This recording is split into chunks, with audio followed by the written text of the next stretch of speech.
كلنا دايما بنفتكر اننا لما بنمسك في الحاجة قوي ونثبت عليها كده ونقفل عليها بالضبة والمفتاح احنا كده بنأمنها وبنحافظ عليها وبنحميها. بس عمرك فكرت ان المبالغة في السيطرة دي ممكن تكون هي الفخ اللي هيقضي عليك؟ في سنة 12 هجرية كان في قائد عسكري كبير قرر انه ياخد اقصى درجات الضمان علشان جيشه ما يهربش منه في قلب المعركة. فيعمل ايه؟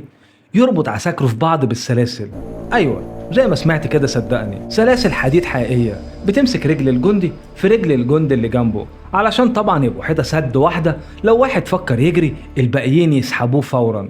هو نظريا الفكرة دي تبان عبقرية ومفيش فيها أي ثغرة، بس علميا كانت أكبر كارثة عرفها التاريخ العسكري كله. والنهاردة احنا مش هنحكي عن مجرد معركة اسمها ذات السلاسل، احنا هنحاول نحلل ازاي قائد بعبقرية خالد بن الوليد قدر يقرأ عقلية خصمه ويحول الأداة اللي هرمز كان فاكرها طبعا مصدر قوته وإن محدش هيقدر عليه بيها لأكبر نقطة ضعف دمرت جيشه بالكامل. فيلا بينا نعرف القصة من البداية.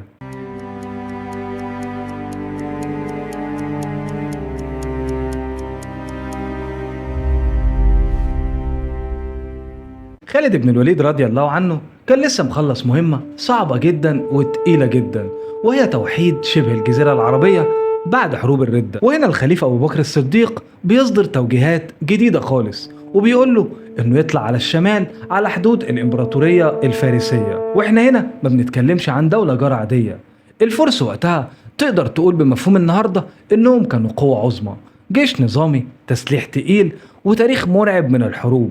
حاجة كده العرب في شبه الجزيرة العربية ما كانوش متعودين عليها أبدا. والقائد الفارسي اللي كان ماسك منطقة اسمها الحفير كان اسمه هرمز.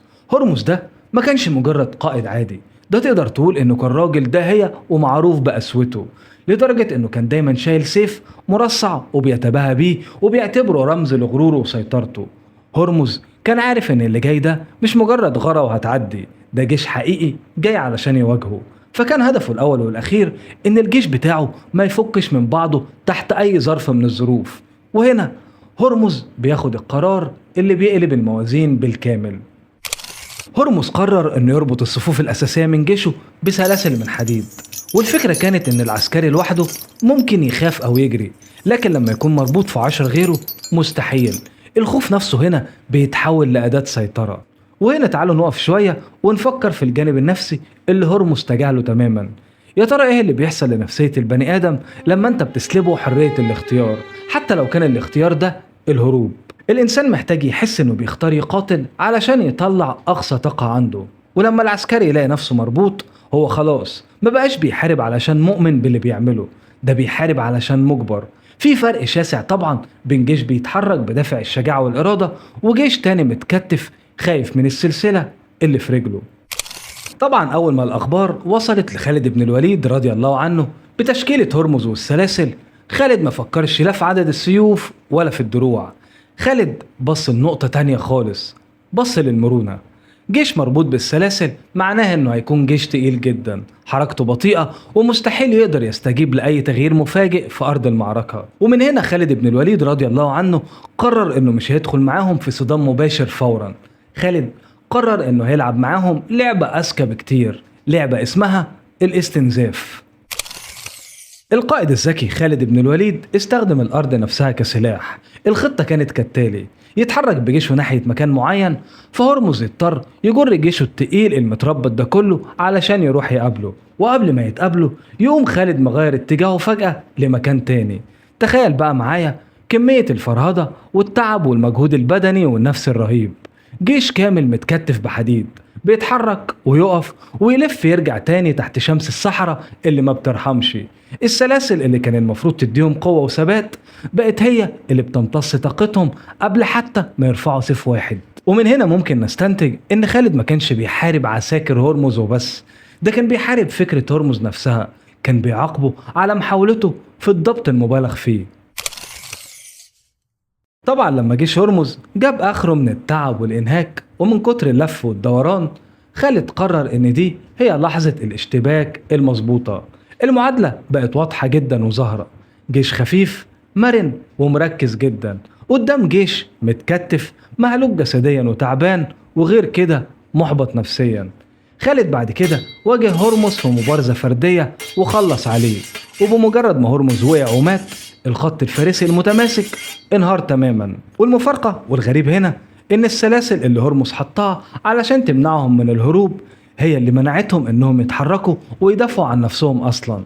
يعني تقدر تقول إن الجيش بقى فريسة لقيوده. وهنا في سؤال ذكي جدا ولازم قبل ما نقفل الحلقة نسأله لنفسنا، يا ترى هل هرمز ده كان قائد غبي؟ يعني إمبراطورية بحجم الفرس بخبرتها العسكرية المرعبة دي تعين قائد ساذج لدرجة إنه يربط جيشه في بعضه؟ الإجابة باختصار لا، هرمز ما كانش قائد غبي أبدا.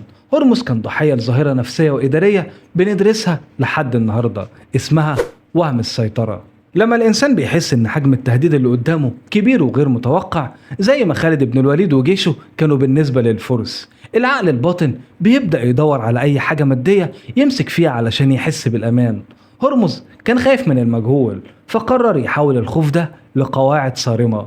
السلاسل ما كانتش مجرد حديد، دي تقدر تقول إنها كانت محاولة يائسة من هرمز إنه يتحكم في المتغيرات اللي ما كانش قادر يسيطر عليها.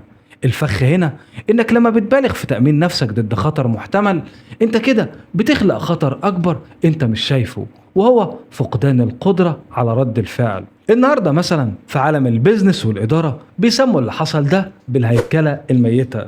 كم شركة عملاقة زي نوكيا أو كوداك مثلا كان عندها سياسات وقواعد وسلاسل إدارية معقدة جدا علشان تضمن إنها ما تغلطش ومفيش موظف يخرج عن النص. وفي النهاية الشركات الناشئة الخفيفة والمرنة دي اللي بتتحرك زي جيش خالد بن الوليد قدرت تناورهم وتتفوق عليهم كمان، والشركات العملاقة وقعت لأنها كانت أتقل من إنها تواكب التغيير. هرمز هنا حط جيشه في وضع اسمه آمن جدا لدرجة الانهيار. كل ما زادت محاولاتك لتقييد الأمور علشان تضمن نجاحها 100%، كل ما قلت فرصتك في النجاة لما الخطة الأساسية تبوظ منك.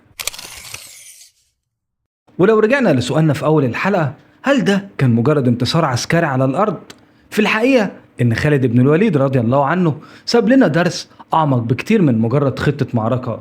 الدرس هنا إن القوة مش إنك تكتف نفسك وتفرض سيطرة عمياء، القوة الحقيقية في المرونة، إنك تكون خفيف قادر تتحرك وقادر تغير قراراتك بسرعة لما الموقف يحتاج منك ده. في حياتنا العادية إحنا أوقات كتير بنعمل زي ما هرمز ما عمل، بنربط نفسنا بسلاسل وفاكرين إنها تحمينا، روتين قاتل مش عايزين نغيره تحت اسم الاستقرار، علاقات أو قرارات قديمة مثبتين فيها لمجرد إننا خايفين من التغيير. بنحط قيود على نفسنا بتخلينا نوصل للحظات المهمة في حياتنا وإحنا أصلا مفرهدين ومستهلكين. السلاسل عمرها ما كانت حماية أبدا، المرونة هي اللي بتخليك تكمل وتنتصر في اللحظات اللي كل حاجة تانية فيها واقفة مكانها.